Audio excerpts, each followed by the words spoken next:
Sam on Con 28 here. I want to give you a virtual tour of my Blastech drum set here and kind of give you a little layout of my configuration that I have here and kind of show you what I'm working with.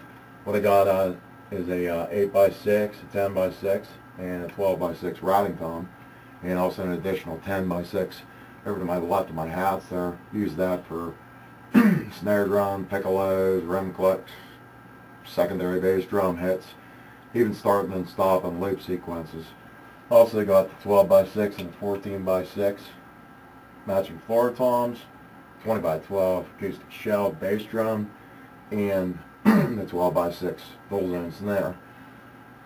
What I like about the Blastech drums is I started playing drums like most drummers out there with an acoustic kit, and once I got to know a little bit more about electronic drums and giving them a shot, the transition was like switching over from drums to swinging at fan books or cardboard boxes.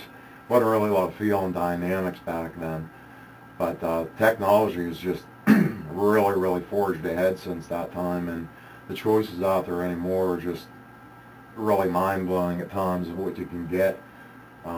Getting back to the Blastech one in particular here, the thing I like about the fact is there's really not the transition from the acoustic to the electronic, being that they're acoustic shells, color maple shells. So another thing I like about the fact too, being they're acoustic shells, is you don't just have an electronic kit, you have an acoustic kit as well, where you can switch over the heads on the top and you got a full out acoustic kit, or in most cases you just flip it over, a real drum head on the bottom, and use it that way, and then flip it back over and use it with the mesh head.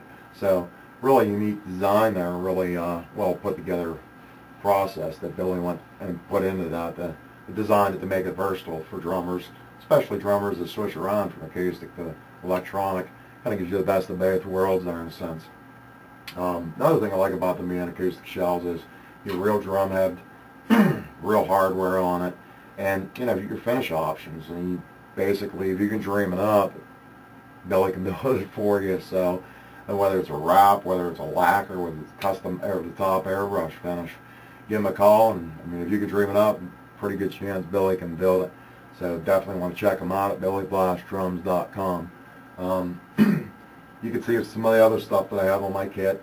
Another thing too, going back to the versatility, is I have several different drum modules and all kinds of various triggers that I use depending on what I'm playing and things like that. So the nice thing is the interchangeable factor, that the Blastech drums I've had. These Blastech drums work with Roland modules, Yamaha modules, Pentec modules, D-drum modules, Oasis modules. The list does go on. The nice thing is with a minor tweak and a couple settings, depending on the module, you can go and get them dialed in, and you're not compromising the fact that I can't use these drums with this particular module. So it's a nice thing. It's a nice added bonus that's thrown in there on it. But definitely want to take a look at them, check them out, and have Billy build you something there.